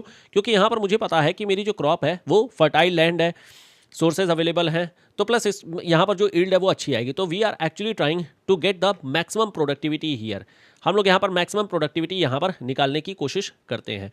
तो प्राइमरली यहाँ पर डाइवर्सिफिकेशन का केस आता है। डाइवर्सिफिकेशन को देखने के लिए अगेन वी हैव बहुत सारा मॉडल। जैसे यहाँ पर एक गिब्स मार्टिन का आइडिया जो होता है ये सबसे ज़्यादा फेमस है। गिब्स मार्टिन का जो बेल्ट है या गिब्स मार्टिन का जो आइडिया है ये सबसे ज़्यादा हमें देखने को मिल जाता है। इसके अलावा रफ़ीउल्लाह का भी आइडिया है, रफ़ीउल्लाह ने भी यहाँ पर जो है डाइवर्सिफिकेशन के बारे में बातें किया है। अय्यर ने भी यहाँ पर बातें किया हुआ है। ये वो लोग हैं जिन्होंने डाइवर्सिफिकेशन के बारे में बातें किया हुआ है। नॉर्मली आपसे जो क्वेश्चन पूछा जाएगा वो डाइवर्सिफिकेशन का मतलब डेफिनीशन ही प्राइमरली पूछा जाना चाहिए कि डेफिनीशन क्या है। तो डेफिनीशन को लेकर के मैं एक्सपेक्ट कर रहा हूँ कि क्वेश्चन अगर आएगा डाइवर्सिफिकेशन पे तो वो डेफिनीशन को लेकर के आएगा या फिर इस कंसेप्चुअल बेसिस को लेकर के आ जाएगा। या फिर ये भी पूछ सकता है कि कौन से जोग्राफर जो है इससे एसोसिएटेड है। इनफैक्ट जो शॉर्ट नोट है इसमें भी यहाँ पर हम लोगों ने डिस्कस किया ही हुआ है तो वीवर का आइडिया हो गया, डुई का आइडिया हो गया और रफ़ीउल्लाह का आइडिया हो गया। सो रफ़ीउल्लाह का आइडिया जो होता है 1968 हालांकि ये पहले ही दिए थे, डुई के पहले दिए हैं, नहीं डुई के पहले दिए हुए हैं, 1956 के आसपास का आइडिया है ये 1954 का आइडिया हो गया जो वीवर का आइडिया है। और ये सब फार्मूला वगैरह याद रखने की ज़रूरत नहीं है, बस ये आपको नाम याद रखना है कि क्या क्या हमें देखने को मिल जा रहे हैं। अब यहाँ पर क्रॉप डाइवर्सिफिकेशन का आइडिया हो गया। डाइवर्सिफिकेशन में ये है कि कैसे हम डाइवर्सिफाई यहाँ पर करें एग्रीकल्चर के साथ और क्या यहाँ पर प्रैक्टिस की जा रही है। अब यहाँ पर जो डाइवर्सिफिकेशन है इसके लिए हम लोगों ने बात किया, गिब्स मार्टिन का आइडिया एक आ जाता है, दिस इज गिब्स मार्टिन का आइडिया हो गया। रफ़ीउल्लाह का आइडिया देखने को मिल जाता है हमें, और इसके अलावा अय्यर का आइडिया हमें देखने को मिल जाता है। ये लोग हैं जिन्होंने डाइवर्सिफिकेशन पर अपने आइडियाज़ वगैरह दे करके रखे हुए हैं। आगे अगर बात करें, ये तो हो गया आपका ये प्रोडक्टिविटी के बारे में अगर बात किया जाए, सो प्रोडक्टिविटी को लेकर के देख लीजिए कि व्हाट इज़ प्रोडक्टिविटी। प्रोडक्टिविटी का मतलब होता है जहाँ पर हम पर यूनिट लैंड पर हम लोग यहाँ पर इसका आउटपुट निकालते हैं, तो this is output. So input upon output, ये नॉर्मली हम लोग यहाँ पर प्रोडक्टिविटी निकाला जाता है। अब ये प्रोडक्टिविटी आपकी कुछ भी हो सकती है, ये प्रोडक्टिविटी आपकी बेस्ड ऑन जो है कॉस्ट के आधार पर हो सकती है, बेस्ड ऑन लेबर भी हो सकती है, बेस्ड ऑन जो ईल्ड है ईल्ड को लेकर के भी हो सकती है, मतलब जैसे भी आप निकालना चाहें वैसे प्रोडक्टिविटी हम लोग यहाँ पर निकाल सकते हैं। अब इसमें एक आइडिया हमारे केंडल का आइडिया है, केंडल का आइडिया ध्यान रखिएगा। केंडल ने यहाँ पर अलग अलग प्रोडक्टिविटी, जैसे हाई प्रोडक्टिविटी हो गई, वेरी हाई प्रोडक्टिविटी हो गई, फिर उसके बाद से हाई प्रोडक्टिविटी मॉडरेट हो गई, लो हो गया, और फिर वेरी लो प्रोडक्टिविटी हो गया, वेरी लो। अब यहाँ पर शुरुआत करते हैं 90 से, 90 हो गया, 90 से नहीं 75 से स्टार्ट होती है, 75 हो गई, 75 से 90 के बीच में, 90 से 105 के बीच में, 105 से लेकर के 110 के बीच में, और 110 से ज़्यादा। ये प्राइमरली इनका इंडेक्स है जिसको हम लोग प्रोडक्टिविटी इंडेक्स बोलते हैं। तो प्रोडक्टिविटी निकाल करके इस तरीके से उन्होंने बात किया हुआ है। इस पर भी एक क्वेश्चन आने के काफ़ी चांसेस हैं, और ये रट्टा मारने वाला केस है प्राइमरली, ये आपको स्केल याद रखनी है, ठीक है। तो ये प्रोडक्टिविटी को लेकर के यहाँ पर हमने बात किया।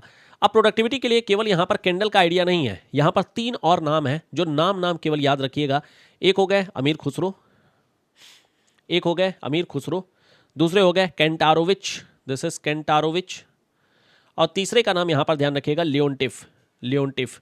ये 3 लोग हैं जिनका नाम ध्यान रखिएगा, अमीर खुसरो, कैंटारोविच और लियोन्टिफ, ठीक है। कंटारा मूवी से याद रखिएगा, अमीर खुसरो हो गए, और इसके अलावा जो लियोन्टिफ है।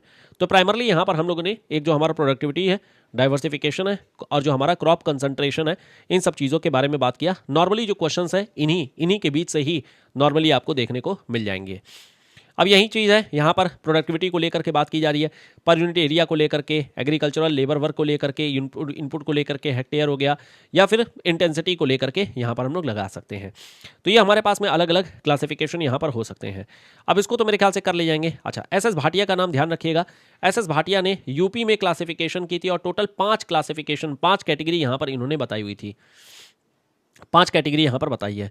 मोहम्मद शफी का आइडिया आ जाएगा, इसमें तो कोई दिक्कत नहीं है। इन्होंने प्राइमरली जो बात किया हुआ था वो प्राइमरली देवरिया यानी कि जो ईस्टर्न यूपी है, ईस्टर्न यूपी को इन्होंने स्टडी किया हुआ है।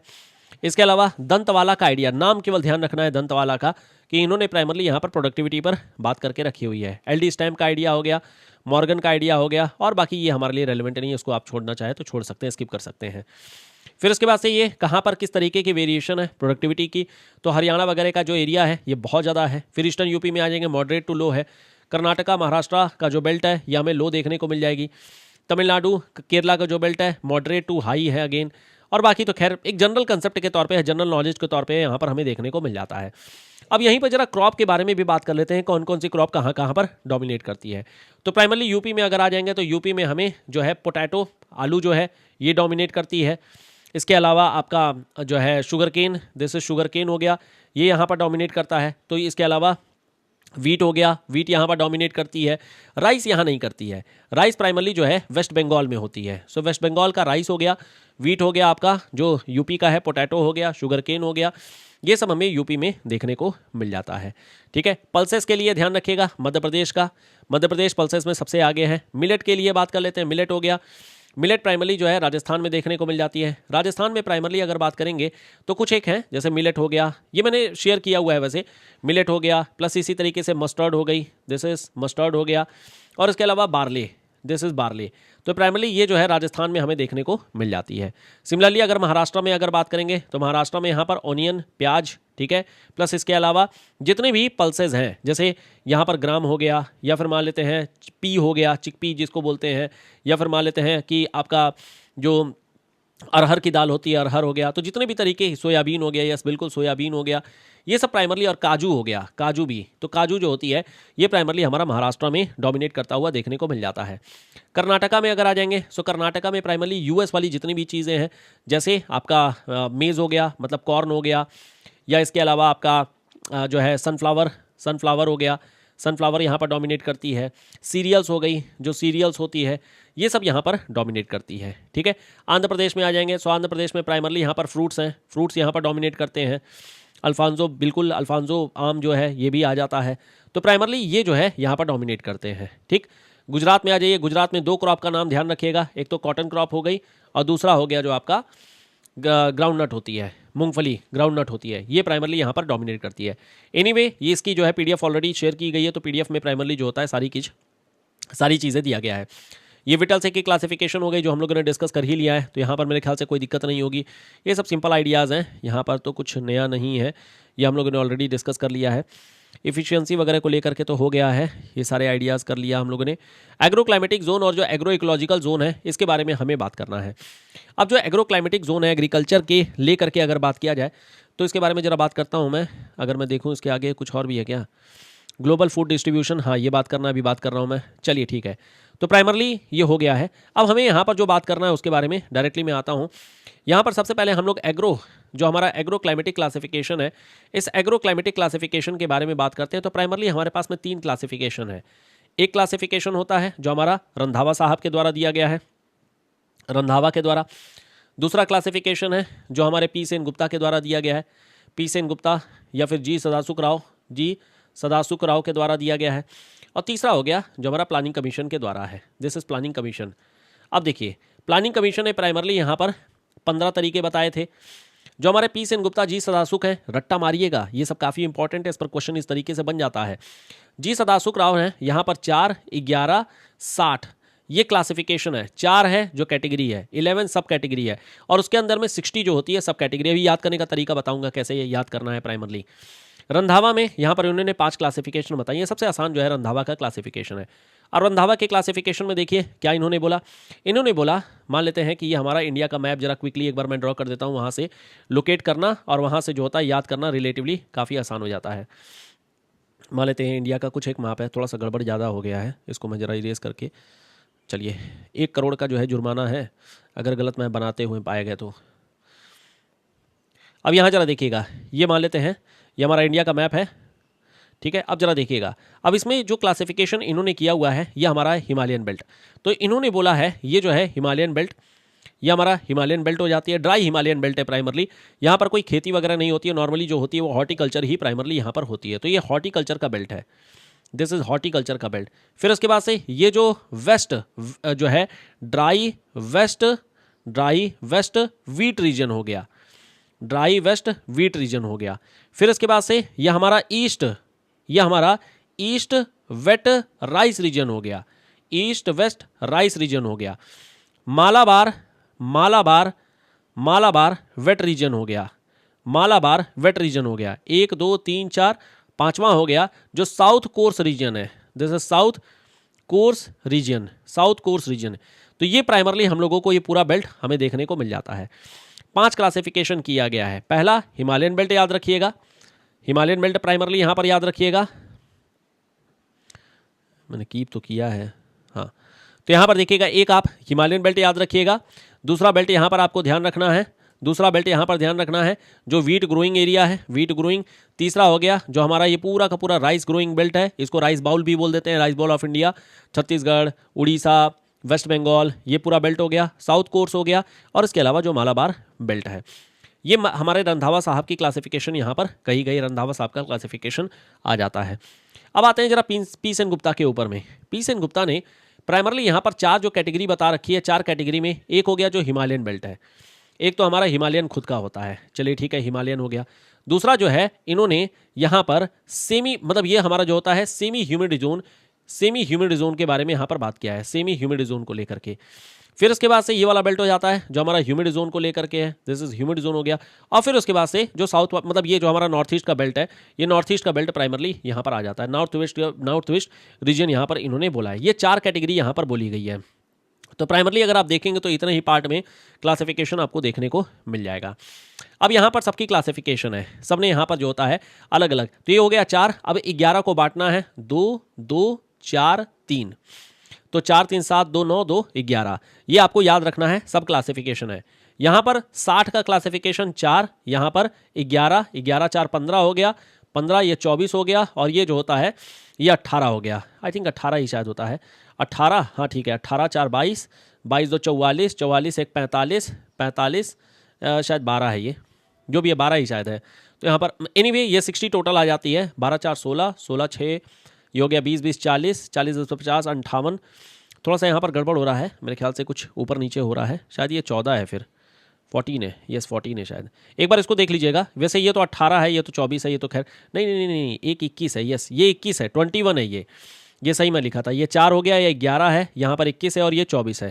तो ये 21 एक 24 एक 25 हो गया, 45 हो गया, और उसके बाद से ये 11 4 15 हो गया, ये आ गया 50 10 60 बिल्कुल। ये हमारा 24 है, ये 21 है, हाँ 7 3 21 हो गया, और ये 24 हो गया, ये हमारा 11 है और ये 4 है। ये प्राइमरली यहाँ पर सब क्लासिफिकेशन है, रट्टा मारना है इसमें, ठीक है, रट्टा मारना है। सिमिलरली आरडीपी जब मैं बात करूंगा तो आरडीपी में इसी तरीके से वहाँ पर भी आएंगे, एक हमारे जो है चंदू जी आएंगे, फिर इसी तरीके से दयाल जी आएंगे, तो उनके बारे में भी वहाँ पर भी बात करेंगे। इसी तरीके की क्लासिफिकेशन है। ये 2-3 हमारे इंडियन ज्योग्राफी में आएंगे, उनके बारे में भी ऐसे ही रट्टा मारना है, और कोई ऑप्शन नहीं है, रट्टा ही मारना, और सीधे क्वेश्चन यहाँ पर पूछा जाता है। यहाँ पर सीधे क्वेश्चन पूछा जाएगा इस तरीके से, पी सेन गुप्ता के ह्यूमिड क्लासिफिकेशन में कितने सब कैटेगरी हमें देखने को मिलते हैं। नंबर इस तरह से दे देगा 21 24 11, ठीक है 14। अब यहाँ पर आपको पता होना चाहिए 24 वाला है, तो ये क्लासिफिकेशन नॉर्मली यहाँ पर पूछ लिया जाता है, और एक आध क्वेश्चन ऐसा रहता जरूर है। जैसे पिछली बार पेपर में पूछा गया था कि जो स्मिथ ने प्राइमरली अपना क्लासिफिकेशन दिया था उसमें कितने पैरामीटर थे, तो 5 दिया था शायद, 7 दिया था, और 2 ऐसे ही कुछ और ऑप्शन थे। यहाँ पर ऑप्शन क्या हो जाएगा 7, ये नंबर ही याद करना है। सिमिलरली इसी तरीके से अगर आसान पेपर बनेगा तो आसान पेपर में पूछ लिया जाएगा वॉन थ्यूरन ने अपनी जो अलग अलग रिंग्स बना रखी हैं उसमें कितने रिंग्स हमें देखने को मिल जाती हैं, तो आप बता देंगे कि देखो यहाँ पर टोटल 6 रिंग हमें देखने को मिल जाती हैं। ठीक, प्लानिंग कमीशन के हमें यहाँ पर 15 क्लासिफिकेशन देखने को मिलते हैं, उतना याद नहीं रखना है, लेकिन फिर भी अगर आप चाहें तो 2 क्लासिफिकेशन यहाँ पर हिमालयन बेल्ट की आ जाती है, 2 क्लासिफिकेशन हिमालयन की है, एक हो गया जो हमारा वेस्ट हिमालय है और दूसरा हो गया जो ईस्ट हिमालय है। 4 क्लासिफिकेशन होती है जो गंगा यमुना का मैदान है, तो एक हो गया जो सतलज का मैदान है, सतलज वाला बेल्ट हो गया, सतलज यमुना का बेल्ट हो गया, और उसके अलावा गंगा की बेल्ट है। अब गंगा की बेल्ट 3 है, एक हो गई अपर, दूसरी हो गई मिडिल, और तीसरी हो गई लोअर, मिडिल और तीसरी हो गई लोअर। तो ये हमारे पास में आ जाती है जो ये बेल्ट हो गई। फिर हमारे पास बीच में एक बेल्ट, 2 बेल्ट प्राइमरली होती है सेंट्रल हाईलैंड वाली, तो एक हो गया सेंट्रल हाईलैंड वाला बेल्ट आ जाता है, और इसके अलावा जो यहाँ पर प्राइमरली हमें विंध्यन वगैरह रेंज देखने को मिल जाती है, तो विंध्यन रेंज वाला आ जाता है। ठीक है, प्लस इसके बाद से आप नीचे आ जाइए तो प्राइमरली 2 और आ जाती है, एक हो गया महाराष्ट्रन प्लेटू हो गया, एक महाराष्ट्र प्लेटू हो जाता है, और इसके अलावा अदर प्लेटूज हो जाते हैं। तो यहाँ पर अदर प्लेटूज में कर्नाटका, तमिलनाडु है ना, तेलंगाना, ये सब प्लेटूज आ जाते हैं। तो 4 2 6 2 8, 8 2 10 यहाँ पर हो गया। फिर उसके बाद से हमारा एक बेल्ट आ जाता है राजस्थान वाला जो बेल्ट है, उसमें जो होता है यहाँ पर राजस्थान प्लेन का बेल्ट आ जाती है। फिर एक जो है अरावली की प्लेन हो जाती है, अरावली, और उसके अलावा एक हो जाती है जो हमारी अरावली की प्लेटूज है, जिसमें मालवा प्लेटू आ जाती है, और इसके अलावा जो ईस्ट हाईलैंड प्लेटू है ये देखने को मिल जाती है। 2 एरिया में और आ जाएंगे, तो यहाँ पर प्राइमरली सह्याद्री का बेल्ट आ जाता है, और ईस्टर्न घाट का बेल्ट आ जाता है। ये पूरी यहाँ पर 15 क्लासिफिकेशन है जो प्लानिंग कमीशन ने बता करके रखी है। पूरे इंडिया को बेसिकली यहाँ पर क्लासीफाई कर दिया गया है। एक हमारा मतलब वही है कि ये बेल्ट अलग अलग तरीके से इस तरीके से यहाँ पर प्राइमरली दे दी गई हैं। ये हो गया जो एग्रो क्लाइमेटिक को लेकर के है, और यही एग्रो क्लाइमेटिक की जो यहाँ पर क्लासिफिकेशन दी गई थी, ये एग्रो क्लाइमेटिक की क्लासिफिकेशन प्राइमरली हम लोगों ने डिस्कशन कर लिया। ये देखो यहाँ पर अलग अलग बात किया गया, 15 क्लासिफिकेशन इसके हो गए, और बाकी जो चीज़ें हैं वो हम लोगों ने डिस्कस कर ही ली हैं। ठीक है, अब देखिए इस PDF में आपको फूड सिक्योरिटी इन सब चीज़ों के बारे में बात किया गया है, बट आप सिंपली इसको स्किप करिएगा। ये सब जितना भी पार्ट है वो सब मेन्स ओरिएंटेड है, सारी चीज़ें इसके बाद से जितनी भी चीज़ें दी गई वो सब मेन्स ओरिएंटेड है। इस पर क्वेश्चन जो है वो नहीं पूछे जा रहे हैं, और इनफैक्ट नहीं पूछे भी जाते हैं। तो ये ध्यान रखिएगा जो हमें एग्रीकल्चर का इतना ही पार्ट था जो हम लोगों को प्राइमरली इस शॉर्ट नोट से डिस्कस करनी थी। अब वॉन थ्यूनन का आइडिया है। वॉन थ्यूनन का आइडिया मेरे ख्याल से ये तो सबसे बेसिक्स आइडिया है, सबको पता होगा। वॉन थ्यूनन ने अपनी 1826 ईस्वी में प्राइमरली अपना सबसे पहले आइसोलेटेड स्टेट के नाम पर अपनी किताब छापी थी। आइसोलेटेड स्टेट के नाम पर प्राइमरली किताब छापी गई थी और यहीं से जो है इन्होंने प्राइमरली क्लासिफिकेशन बता दिया था कि जो भी मार्केट बेल्ट होगा नंबर 1 पे मार्केट हो जाएगा, नंबर 2 पे प्राइमरली यहाँ पर जो है एग्रो इकोलॉजिकल में आ जाते हैं अभी यहाँ पर। तो ये पहला हमारे पास में मार्केट की बेल्ट हो जाती है। दूसरा हमारे पास में इसी तरीके से जो है फॉरेस्ट की बेल्ट हो जाती है, तो फॉरेस्ट आ जाती है क्योंकि यहाँ पर फ्यूल के तौर पे यहाँ पर यूज़ में लिया जा रहा है। फिर उसके बाद से यहाँ पर फार्मिंग सिस्टम आ जाती है, तो फार्मिंग चूँकि यहाँ पर फार्मिंग की जा रही है तो यहाँ पर विदाउट फैलो क्योंकि यहाँ पर बहुत रेंट हाई है। फिर उसके बाद से तीसरा हो गया, चौथा जो है इसमें 14% फैलो लैंड हमें देखने को मिल जाती है। 5वें बेल्ट में आ जाएंगे तो 3 फील्ड सिस्टम देखने को मिल जाती है और 6वें में आ जाएंगे तो एनिमल पास्चर लैंड यहाँ पर आ जाती है। तो वॉन थ्यूनन का आइडिया तो मेरे ख्याल से बहुत ही बेसिक सा है, इसमें कहीं कोई दिक्कत नहीं हुआ होगा। और बस इसमें अजम्पशन को लेकर के हो सकता है क्वेश्चन वगैरह पूछ लिया जाए कि अजम्पशन क्या है, दैट्स इट। ये हो गया हमारा जो वॉन थ्यूनन का आइडिया है। अब देखिए यहाँ पर एक क्वेश्चन जो बच गया था वो था एग्रो क्लाइमेटिक, तो हम लोगों ने बात कर लिया। सेम ऐसे ही एग्रो इकोलॉजिकल है, यहाँ पर एग्रो इकोलॉजिकल है।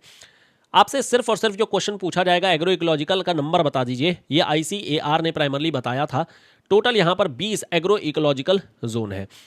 अगला जो क्वेश्चन पूछा जा सकता है वो ये पूछा जा सकता है कि एग्रो इकोलॉजिकल और एग्रो क्लाइमेटिक में आखिर डिफरेंस क्या चीज़ है। तो क्लाइमेटिक का मतलब सीधे जो केवल और केवल क्लाइमेटिक पैरामीटर को यहाँ पर लिया जाता है। एग्रो इकोलॉजिकल का मतलब होता है जो पूरी इकोलॉजी को कंसीडर किया जाता है। एग्जाम्पल के तौर पे अगर मैं बात करूँ, मान लेते हैं पूरा का पूरा हमारा फील्ड है। अब इस फील्ड में तमाम चीज़ें हैं।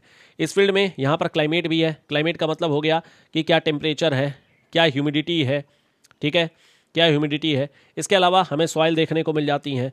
इस सॉइल के अंदर में क्या न्यूट्रिशन वगैरह है, मतलब NPK का रेशियो क्या देखने को मिल जा रहा है, या फिर जो माइक्रो ऑर्गेनिजम्स है जैसे मैग्नीशियम हो गया, कैल्शियम हो गया, सल्फर हो गया, ये सब हमें क्या देखने को मिल जा रहा है, ठीक है। प्लस इसके अलावा जो आसपास में वाटर रिसोर्स है, वाटर रिसोर्स किस तरीके का है। प्लस इसके अलावा जो यहाँ पर अलग अलग माइक्रो ऑर्गेनिज्म के साथ में रिलेशनशिप होती है, जैसे म्यूचुअलिज्म हो गई, या फिर कमेंसलिज्म हो गया, अमेंसलिज्म हो गया, पैरासाइट हो गया, या फिर जो होता है प्रीडेशन हो गया। तो जो भी हमें यहाँ पर रिलेशन देखने को मिले, सारी चीज़ें मिला करके मैं उसको बोलता हूँ इकोलॉजी। लेकिन जो क्लाइमेट होती है वो based on only climatic factors. तो बस ये ध्यान रखिएगा, इसकी डेफिनेशन पर एक क्वेश्चन पूछे जा सकते हैं, या फिर टोटल नंबर क्या है 20, क्योंकि इसमें 20 आपको नहीं पूछा जाएगा कि एग्जैक्टली 20 का क्या मतलब था या फिर क्या चीज़ें देखने को मिल जाती हैं। तो ये सब प्राइमरली यहाँ पर ध्यान रखना है। क्लियर है? चलिए, सो एग्रीकल्चर में वैसे तो यही है, लेकिन जो मैंने आप लोगों के बुक में देखा उसमें तमाम और छोटी छोटी चीज़ें यहाँ पर पूछी गई हैं। तो जो छोटी छोटी चीज़ें पूछी गई हैं थोड़ा उसके बारे में यहाँ पर मैं बात कर लेता हूँ। अलग अलग यहाँ पर नाम है, जैसे यहाँ पर ग्रैंड चैको का नाम आप लोगों ने सुना होगा। ग्रैंड चैको जो है ये प्राइमरली पेटागोनिया का जो पठार है, पेटागोनिया प्लेटू जो है, जो बेसिकली ये कोल्ड डेजर्ट के नाम से जाना जाता है, इस इलाके में ये एक तरीके की टेम्परेट फॉरेस्ट होती है। ये एक तरीके का टेम्परेट फॉरेस्ट होता है। अब देखिए, ये मान लेते हैं हमारा साउथ अमेरिका का पार्ट हो गया, ये साउथ अमेरिका का पार्ट हो गया। यहाँ पर प्राइमरली जो होती है ग्रैंड चैको फॉरेस्ट है। ये जो ग्रैंड चैको है, यहाँ पर एक स्पेशल टाइप की लकड़ी मिलती है जिसका नाम है क्वी बराचो। दिस इज क्वी बराचो। ये क्वी बराचो लकड़ी इतनी हल्की और इतनी मजबूत होती है कि इसका इस्तेमाल जो है एक्स बनाने में किया जाता है। एक्स बनाने में, जो बेसिकली लकड़ी तोड़ने के लिए इस्तेमाल किया जाता है। तो ये बहुत स्ट्रॉन्ग लकड़ी होती है, बस ये ध्यान रखिएगा। एक तो ये पार्ट पूछा जा सकता है। दूसरा, ये जो ब्राज़ील है, ये ब्राज़ील पहले तो ध्यान रखिए किस किस चीज़ के लिए इंपॉर्टेंट है। ब्राज़ील में आखिर में क्या होता है, ब्राज़ील में सोयाबीन बहुत होती है, सोयाबीन बहुत होती है। इसके अलावा कॉफ़ी, यहाँ पर कॉफ़ी प्लांटेशन बहुत है। कॉफ़ी के लिए यहाँ पर 2-3 एरियाज़ हैं। जैसे ब्राज़ील खुद कंट्री तो आपको ध्यान रखनी ही रखनी है। साओ पौलो इसका इलाका है, इसको वर्ल्ड कहा जाता है, कॉफ़ी बेल्ट है ये। और इसके अलावा सैंटोस, ये जो पोर्ट है, सैंटोस पोर्ट है, ये प्राइमरली कॉफ़ी पोर्ट इसको कहा जाता है। तो तीनों जरा ध्यान रखिएगा, this is something related with the coffee, ठीक है। इसके अलावा शुगर केन को लेकर के है। शुगर केन यहाँ पर काफ़ी ज़्यादा होता है, शुगर काफ़ी ज़्यादा होती है, ठीक है। शुगर केन हो गया, सोयाबीन हो गया, प्लस इसके अलावा यहाँ पर जो है ऑरेंजेस काफ़ी ज़्यादा होते हैं, नारंगी वगैरह ये भी काफ़ी ज़्यादा होती है। तो ये सब प्राइमरली यहाँ पर ब्राज़ील को लेकर के है। अच्छा, जो ब्राज़ील में यहाँ पर कॉफ़ी है, this is very very important. और ये जो कॉफ़ी फील्ड होती है, जो कॉफ़ी प्लांटर्स हैं, जो बेसिकली कॉफ़ी प्लांटेशन करते हैं, उनको फजेंडाज बोलते हैं। दीज आर फजेंडाज, ठीक है, फजेंडाज बोलते हैं। यस बिल्कुल, यहाँ पर जो होता है कॉफ़ी के 3 वैरायटी हमें नॉर्मली देखने को मिलती है। एक होती है जो अराबिका होती है, दूसरी होती है जो रोबस्टा होती है, और तीसरी होती है जो हमारी लाइबेरिया नहीं होती है, लोबस्टा बोलते हैं उसको, ठीक है, लोबस्टा करके कुछ बोला जाता है इसी तरीके से। तो प्राइमरली यहाँ पर 3 तरीके की, यहाँ पर हमारे पास में जो है 3 तरीके की हमें यहाँ पर प्लांट होती हैं। एक चीज़ ध्यान रखिएगा, ये जो हमारी कॉफ़ी होती है, इसको डायरेक्ट सनलाइट नहीं चाहिए होता है, इनडायरेक्ट सनलाइट चाहिए होता है। इनडायरेक्ट सनलाइट यहाँ पर चाहिए होता है। बाकी तो वैसे ट्रॉपिकल क्रॉप है, ये ट्रॉपिकल क्रॉप है, ट्रॉपिकल एंड सब ट्रॉपिकल दोनों ही बोल सकते हैं कि ट्रॉपिकल और सब ट्रॉपिकल क्रॉप हमें देखने को मिल जाती है। थोड़ी लंबी इसकी लेंथ होती है। अरेबिका ये सबसे फाइन होती है, सबसे फाइन होती है, फाइनेस्ट होती है। और जो रोबस्टा होती है, ये प्राइमरली जो होती है मतलब प्रोसेस करनी पड़ती है, प्रोसेस के बाद में फिर अल्टीमेटली इंडिया में रोबस्टा क्लास जो है सबसे ज़्यादा पाई जाती है। कहाँ पर पाई जाती है? नीलगिरी में पाई जाती है। और इसके अलावा जो बाबा बुदन है, बाबा बुदन हिल्स है, यहाँ पर प्राइमरली देखने को मिल जाती है बाबा बुदन हिल्स। ये पूरा बेल्ट कौन सा है? केरल का बेल्ट हो गया, कर्नाटका का बेल्ट हो गया, तमिलनाडु का बेल्ट हो गया। तो यहाँ पर मुझे कॉफ़ी प्लांटेशन वगैरह देखने को मिल जाती है। अब देखिए ब्राज़ील में इतना ज़्यादा खास है क्या? ब्राज़ील में एक पर्टिकुलर टाइप की यहाँ पर सॉइल पाई जाती है जिसका नाम है टेरा रोसा, जिसका नाम है टेरा रोसा। ये ध्यान रखिएगा, सुपर इंपॉर्टेंट। अगर क्वेश्चन पूछा जाएगा तो मेरे हिसाब से इस टेरा रोसा वाले पॉइंट से ही पूछा जाएगा। यही प्राइमरली यहाँ पर क्वेश्चन जो होता है वो बन सकता है। तो ये ध्यान रखिएगा कि आखिर में यहाँ पर क्या क्लासिफिकेशंस है, क्या तरीका होता है और किस तरीके से देखने को मिल जाता है। अच्छा, इंडिया में जो कॉफ़ी है वो कहाँ से लाई गई है? इंडिया में कॉफ़ी लाई गई है यमन से। यमन से कॉफ़ी जो होता है वो इंडिया में लाई गई है। ये एक छोटा सा फैक्ट था जो प्राइमरली हम लोगों को कॉफ़ी के लिए यहाँ पर डिस्कस करना था। Is this clear? ठीक है, चलिए ये वाला पार्ट तो हो गया। अब यहाँ पर थोड़ा फिशिंग के बारे में बात कर लेते हैं। फिशिंग को लेकर के भी क्वेश्चन जो होता है काफ़ी ज़्यादा पूछे जा रहे हैं फिशिंग को लेकर के। तो फिशिंग के लिए ध्यान रखिएगा कि जो इंपॉर्टेंट बेल्ट होती है वो बेल्ट वो होती है जहाँ पर प्राइमरली हमारी वार्म जो करंट होती हैं और जो हमारी कोल्ड करंट होती है ये हमारी मिल रही होती है। कहाँ कहाँ पर प्राइमरली ऐसा होता है? एक तो हमारा हो गया जो नॉर्थ ईस्ट यूएसए का बेल्ट है, न्यू फाउंडलैंड वगैरह का जो एरिया है, न्यू फाउंडलैंड का जो एरिया है ये हमारे लिए काफ़ी इंपॉर्टेंट है। दूसरा जापान का बेल्ट काफ़ी इंपॉर्टेंट है, कुरील, कुरोशियो, ओआशियो, ये प्राइमरली देखने को मिल जाती है। तमाम हमारे पास में यहाँ पर बैंक है, जॉर्ज बैंक हो गया, ठीक है, एक सबटल बैंक हो गया, सबटल बैंक करके होता है यहाँ पर, ठीक है। प्लस इसके अलावा डॉगर बैंक, बिल्कुल डॉगर हो गया, ग्रैंड हो गया, दिस इज ग्रैंड बैंक हो गया। प्लस इसके अलावा यूके का बेल्ट हो गया, डॉगर बैंक। प्लस इसके अलावा पेरू, दिस इज पेरू, यहाँ पर होती है अपवेलिंग, दिस इज अपवेलिंग, ये प्राइमरली देखने को मिल जाती है यहाँ पर। ये वो बेल्ट है, नॉर्मली आपको ट्रॉपिकल एंड सब ट्रॉपिकल बेल्ट आपको देखने को मिलेगा, सब ट्रॉपिकल बेल्ट आपको देखने को मिलेगा जहाँ पर प्राइमरली फिशिंग सबसे ज़्यादा की जाती है। फ्रेश वाटर फिशिंग कहाँ पर होती है? फ्रेश वाटर फिशिंग जो होती है वो प्राइमरली सबसे ज़्यादा लेक्स में की जाती है, ऑब्वियसली तालाब में किया जाता है। अब यहाँ पर देखिएगा जो हमारी फिशेज़ होती हैं उसकी भी हमें अलग अलग कैटेगरी देखने को मिलती है। जैसे हमारा सबसे ऊपर जो होती है उसको बोलते हैं न्यूस्टॉन, सबसे ऊपर होती है न्यूस्टॉन। फिर उसके बाद से होती है पेरीफाइटन, दिस इज़ पेरीफाइटन हो गया। फिर उसके बाद से होती है प्लैंकटन, फिर उसके बाद से प्लैंकटन मिलती है। फिर उसके बाद से नेक्टॉन होती हैं और फिर उसके बाद से बेंथोस होती हैं, दीज आर बेंथोस। याद करने का तरीका कोई दिक्कत नहीं है, न्यू पेरी, प्लैंक पर नाची, प्लैंक पर नाची, ठीक है, नाची। तो न्यू का मतलब हो गया न्यूस्टॉन, पेरी का मतलब हो गया पेरीफाइटन, प्लैंकटन का मतलब हो गया प्लैंकटन, नाची का मतलब हो गया नेक्टॉन, और बेंथोस तो सबसे नीचे की जो कैटेगरी होती है उसको बेंथोस बोल देते हैं। ये जो बेंथोस होती है यहीं पर हमारे पास में एक स्पेशल टाइप की फिश पाई जाती है जिसको बोलते हैं डिमर्सल फिश। डिमर्सल फिश एक स्पेशल टाइप की फिश पाई जाती है, डिमर्सल फिश इसको बोला जाता है। सबसे ज़्यादा जो एक्सपोर्टर है, सबसे ज़्यादा जो एक्सपोर्टर एक्सपोर्ट जो करता है वो कौन करता है? नॉर्वे। ध्यान रखिएगा, नॉर्वे सबसे बड़ा एक्सपोर्टर है। इवन जो प्रोसेस्ड फिश है, जो प्रोसेस्ड फिश है उसकी जो मतलब एक्सपोर्ट किया जाता है वो थाईलैंड सबसे ज़्यादा एक्सपोर्ट करता है, थाईलैंड। ये दोनों पॉइंट ध्यान रखिएगा, दिस इज नॉन प्रोसेस्ड, ये हमारा नॉन प्रोसेस्ड है और ये जो है प्रोसेस्ड फिश है। सो नॉन प्रोसेस्ड के लिए नॉर्वे हो गया, प्रोसेस्ड के लिए सिंगापुर हो गया, ठीक है। तो ये प्राइमरली हम लोगों को फिशिंग को लेकर के थोड़ी मोड़ी चीज़ें देखने को मिल जाती हैं। एक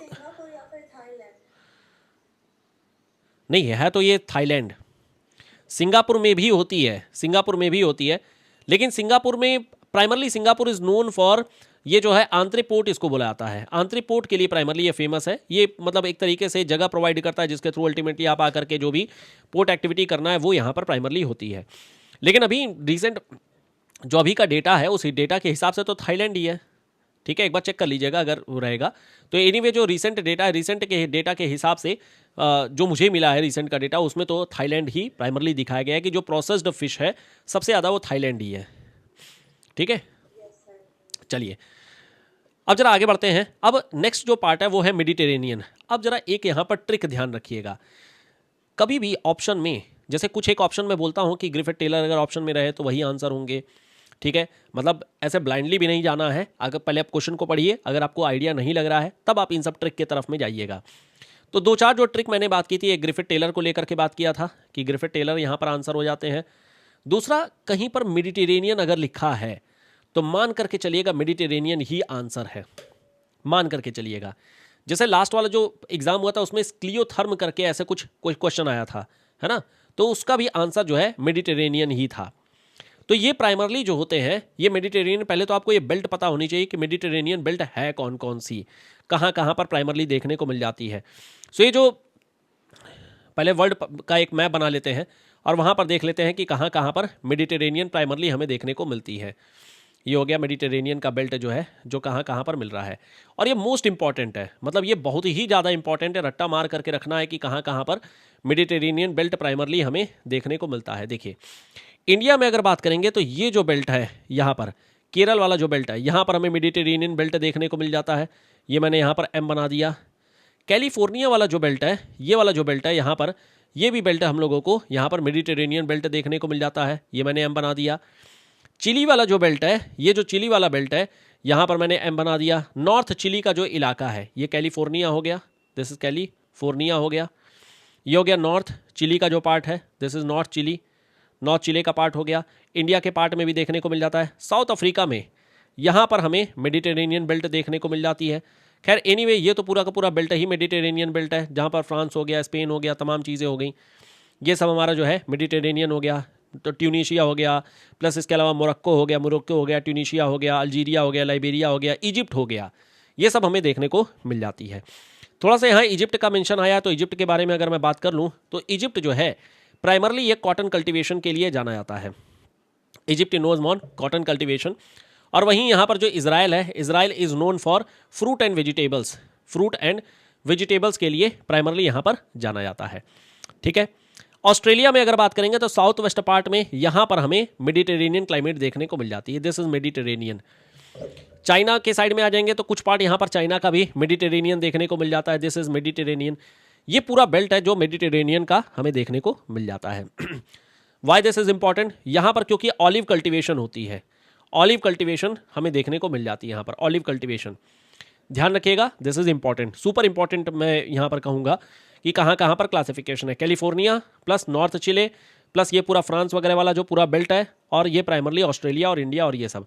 यस बिल्कुल, सिट्रस फ्रूट के लिए भी प्राइमरली ये जानी जाती है, जैसे ग्रेप्स, विटीकल्चर जिसको बोला जाता है, विटीकल्चर ग्रेप्स के लिए जाना जाता है, ठीक है, ये ध्यान रखना है। तो एनीवे मेरे ख्याल से हो गया है। अच्छा, जब हम शुगर केन के बारे में बात कर रहे हैं तो शुगर केन के लिए ध्यान रखिएगा, क्यूबा हो गया, हवाई हो गया, ये सभी शुगर केन के लिए या शुगर के लिए जाने जाते हैं। They are also having the you can say important contribution with respect to this. यहाँ पर ये भी जो होता है इंपॉर्टेंट कॉन्ट्रीब्यूशन यहाँ पर हमें देखने को मिल जाता है, ठीक है। क्यूबा के लिए एक और चीज़ ध्यान रखिएगा, पाइनएप्पल भी ध्यान रखिएगा, पाइनएप्पल यहाँ पर काफ़ी होता है, सो पाइनएप्पल के लिए ध्यान रखिएगा। बाकी तो ठीक है, मेरे ख्याल से सब कवर मैंने कर तो दिया है। अच्छा, एक क्लासिफिकेशन और यहाँ पर क्वेश्चन में आया हुआ था, एंडरसन की क्लासिफिकेशन है, एंडरसन की, ये भी ध्यान रखिएगा, 1970 में इसकी क्लासिफिकेशन दी गई थी। और इन्होंने प्राइमरली यहाँ पर 3 कैटेगरी में क्लासिफिकेशन किया था। एक हो गया जो इकोलॉजिकल होती है, जो हमारी एग्रो इकोलॉजिकल बेसिस पर होता ही होता है। इसके अलावा कॉमर्शियल और सब्सिस्टेंस बेसिस पर, this is commercial and subsistence basis पर। मेरा जो अनुमान है वो ये पूछ सकता है कि जो यहाँ पर एंडरसन है इसकी क्लासिफिकेशन में कितने पैरामीटर हैं, तो यहाँ पर 6 पैरामीटर हैं, मतलब 6 क्लासिफिकेशन इन्होंने किया हुआ है। कौन कौन से 6 हैं? 1 2 3 4 5 6। एक हो गया जो आपका शिफ्टिंग कल्टीवेशन हो गया, एक हो गया जो आपका शिफ्टिंग कल्टीवेशन होती है, दूसरी हो गई जो नोमैटिक पैस्टोरल होते हैं, नोमैटिक पैस्टोरल हो गए, पैस्टोरल हो गए। इसके अलावा एनिमल रियरिंग होती है, दिस इज एनिमल रियरिंग होती है। इसके अलावा डेयरी फार्मिंग होती है, डेयरी फार्मिंग हो गई। मिक्स्ड फार्मिंग होती है, दिस इज मिक्स्ड फार्मिंग होती है। और लास्ट में आ जाता है जो आपका मेडिटेरेनियन देखने को मिल जाता है। तो प्राइमरली यहाँ पर जो 6 क्लासिफिकेशन है ये याद करके जाइएगा, ये हमारे लिए काफ़ी इंपॉर्टेंट रहेगा। इस वाले पार्ट मतलब प्राइमरली यहाँ पर जो होता है क्वेश्चंस वगैरह इससे रिलेटेड काफ़ी पूछे गए हैं, तो इसलिए एक इंपॉर्टेंट पार्ट यहाँ पर देखने को मिल जाता है। सो बस ठीक है, इतना ही आपके प्राइमरली अगर क्वेश्चन देखेंगे तो प्राइमरली इतने ही क्वेश्चन आपको यहाँ पर मतलब जो क्वेश्चन है इसमें वो प्राइमरली इतने ही क्वेश्चन यहाँ पर देखने को मिलेगा। एक बार इसको कर लीजिएगा, यहाँ पर मैं ज़रा एक बार क्विकली ज़रा ओपन कर दूँ। मोस्टली अब आपसे क्वेश्चन हो जाएंगे, हालांकि थोड़ा ज़्यादा है नंबर ऑफ क्वेश्चन जो होता है इसमें काफ़ी ज़्यादा है, बट फिर भी क्वेश्चंस हो गए हैं बस इसमें कोई कोई जो फैक्चुअल मतलब फैक्चुअल भी डेटा वाले क्वेश्चन होते हैं, हाँ हाँ जैसे कि which country is the largest producer of sugar cane, ऐसा कुछ क्वेश्चन हो तो उसमें डिफिकल्टी होती है। ठीक है, उसके बारे में थोड़ा सा मैं आइडिया दे देता हूँ यहाँ पर कि क्या क्या क्लासिफिकेशन है, इसको मैं इरेज कर देता हूँ। थोड़ा आइडिया क्या मतलब थोड़े थोड़े ट्रिक्स ही हैं जो आप लोगों को याद करने हैं। देखिए इंडिया के लिए हम लोगों ने बात किया ही था, इंडिया में जब जीएस वाली क्लास हुई थी उसमें भी मैंने बात किया था कि इसमें प्राइमरली क्या है, प्याज हो गया, ओनियन, घर बनाने में जो भी चीज़ें, चावल हो गया तो राइस होती है, ठीक है, दाल हो गया पल्सेज होती है, ठीक है, प्लस इसके अलावा बनाना यहाँ पर इंडिया में काफ़ी ज़्यादा होता है, और स्पाइसेस होती हैं, स्पाइसेस, ये प्राइमरली इंडिया डोमिनेट कर रहा है इसमें। यूएसए के बारे में आ जाएंगे तो यहाँ पर क्या है, कॉर्न हो गया यानी मेज़ हो गया, मेज़ सबसे ज़्यादा यहाँ पर होता है, ऑयल सीड भी बिल्कुल ऑयल सीड भी यहाँ पर होता है काफ़ी। चलिए तो मेज़ हो गया, मेज़ के अलावा यहाँ पर जो होता है सीरियल्स देखने को मिल जाते हैं, सीरियल्स यहाँ पर हो गया, तो प्राइमरली यहाँ पर ये हो गया। ब्राज़ील में आ जाइए, ब्राज़ील ये सब मतलब लीडिंग है, यहाँ पर सबसे टॉप पे बने हुए हैं सब। ब्राज़ील में आ जाइए तो ब्राज़ील प्राइमरली यहाँ पर देखेंगे तो सोयाबीन हो गया, सोयाबीन होते हैं, सोयाबीन में लीडिंग है, शुगर केन में लीडिंग है, प्लस इसके अलावा ऑरेंजेस में लीडिंग है, और इसके अलावा कॉफ़ी, दिस इज कॉफ़ी में लीडिंग है, ठीक है। सनफ्लावर, यूक्रेन के बारे में आ जाइए, यूक्रेन वैसे तो यहाँ पर वीट वगैरह है लेकिन सनफ्लावर और वीट दोनों ही यहाँ पर हैं। सनफ्लावर हो गया, हालांकि वीट में लीडिंग नहीं है, वीट में लीडिंग जो है चाइना ही है, तो सेकेंड लीडिंग मैं बोल सकता हूँ, चाइना हो गया। बचा हुआ जितना भी है सब चाइना हो गया। मस्टर्ड के लिए आ जाइए, मस्टर्ड प्राइमरली जो होता है नेपाल, मस्टर्ड जो होता है नेपाल है, नेपाल के बाद रशिया है, प्लस कोकोआ के लिए आ जाइए, कोकोआ सबसे ज़्यादा कहाँ पर है, आइवोरी दे कोस्ट, बेसिकली जो वेस्ट अफ्रीका वाला पार्ट है, ये सब चॉकलेट, यहाँ पर चॉकलेट कॉफ़ी वगैरह काफ़ी मिलती है, चॉकलेट कॉफ़ी जो है जाएंगे बहुत बढ़िया मिलती है, सब कुछ मतलब देखा है मैंने, सुना है, ऐसा है बस। तो ये प्राइमरली यहाँ पर अलग अलग यहाँ पर आ जाती हैं मेरे ख्याल से। इससे जो है हाँ घाना में भी काफ़ी है, बिल्कुल ये पूरा वेस्ट वाला जो है, वेस्ट वाले में पूरा आ जाएगा। तो मेरे ख्याल से इससे आपका सारे जो क्वेश्चंस होते हैं वो हो जाएंगे, और बाकी क्वेश्चन करिएगा और फिर हम लोग डिस्कस कर लेंगे जो बचेगा, ठीक है। और बाकी जो क्वेश्चन मेरे ख्याल से नहीं होंगे वो प्रोबेबली जो होता है फैक्चुअल डिटेल वाले रहेंगे। एनीवे आप लोगों का आज का टारगेट यही है। मैं पॉलिटिकल ज्योग्राफी अभी अपलोड करूंगा जो क्वेश्चंस है, लेकिन अभी फिलहाल का जो टारगेट है वो है एग्रीकल्चर ज्योग्राफी के क्वेश्चंस को आप लोग करेंगे बैठ करके। सो एग्रीकल्चर ज्योग्राफी और जो इकोनॉमिक ज्योग्राफी जो हम लोगों ने डिस्कस किया है वो आप लोग यहाँ पर बैठ करके कर लीजिएगा। ये दोनों क्वेश्चंस जो है आपसे होना अब हो जाएंगे, ठीक है। हाँ ऑफ कोर्स यू कैन, ठीक है। चलिए तो ये कहानी हमारी खत्म होती है एग्रीकल्चर की। हम लोग नेक्स्ट क्लास में कल हम लोग बात करेंगे आरडीपी और transport geography. RDP and transport geography ये दोनों ही इंटीग्रेट करके हम लोग कल डिस्कस कर लिया जाएगा। ये एक इंपॉर्टेंट सेक्शन है, इस पर जो होता है क्वेश्चन वगैरह रिलेटिवली काफ़ी आते हैं। तो एक काम करते हैं, आज की क्लास को यहीं पर स्टॉप करते हैं और आप बाकी आप लोग क्वेश्चंस करिएगा। हम लोग कल मिलेंगे, अब सीधे कल करेंगे डिस्कशन, ठीक है। और फिर अल्टीमेटली हम लोग आगे बात करते हैं, ठीक है। और किसी का कोई सवाल?